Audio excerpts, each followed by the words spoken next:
إيطالي جذور ساكنة الصحراء المغربية.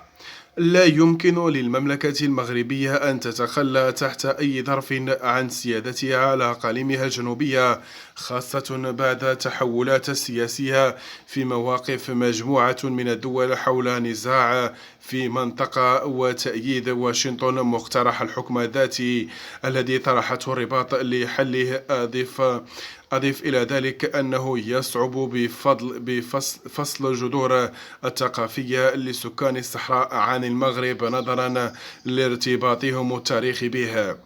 كانت هذه أبرز الخلاصات التي توصلت إليها ورقة سياسية حديثة الصادرة عن معهد تحليل العلاقات الدولية مركز تفكير الإيطالي، الذي أكد أنه منذ عام 2020 عرفت قضية النزاع المفتعل حول الصحراء المغربية تحولات مفصلية أبرزها عودة جبهة البوليساريو لحمل السلاح ضد المغرب على إثر أزمة الجرجرات. كما عرف العام ذاته اعتراف الولايات المتحدة الأمريكية بسيادة المغربية على الصحراء على إثر توقيع اتفاقيات أبراهام.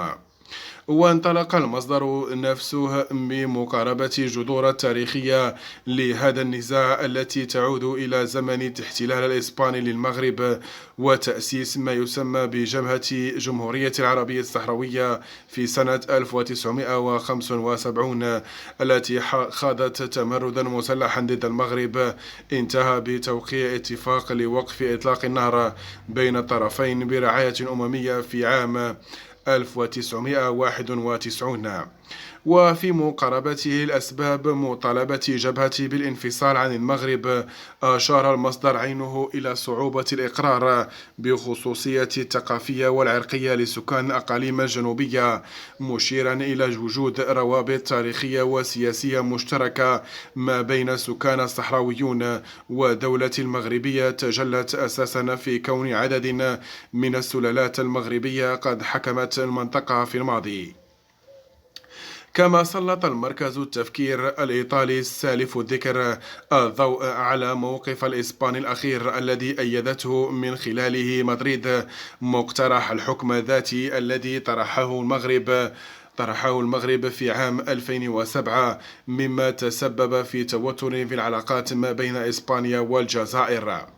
هذه الأخيرة التي تدعم البوليساريو وقطعت علاقاتها الدبلوماسية مع المغرب بشكل نهائي في عام 2021، مشيرا إلى أن مدريد تحتاج إلى مساعدة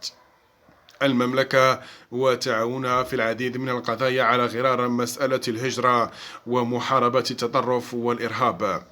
وبإضافة إلى دعم الجزائر للبوليساريو، أشار المصدر عينه إلى أن الدعم الإيراني للجبهة الذي كان سببا في إغلاق السفارة الإيرانية بالمغرب وقطع الرباط علاقاتها الدبلوماسية مع طهران على إثر اتهام هذه الأخيرة بتدريب وتسليح جبهة عن طريق حزب الله اللبناني، مشددا على أن هذا الدعم لم يغير من حقيقة إحكام المغرب سيطرته على أراضي الصحراء بما في مدن الرئيسية والحيوية، إضافة إلى أن الرباط وقعت اتفاقيات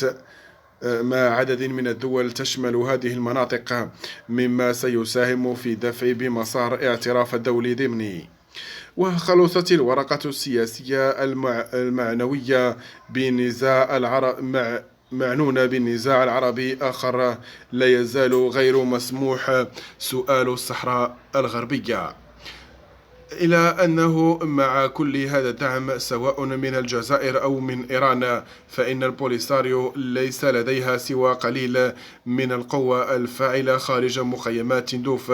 جنوب الجزائر، وبالتالي فمن غير المرجح أن يتحدث التصعيد في هذا الصراع، ذلك أن المغرب يملك سيطرة كافية لتلبية مصالحه الاستراتيجية والدفاع عنها.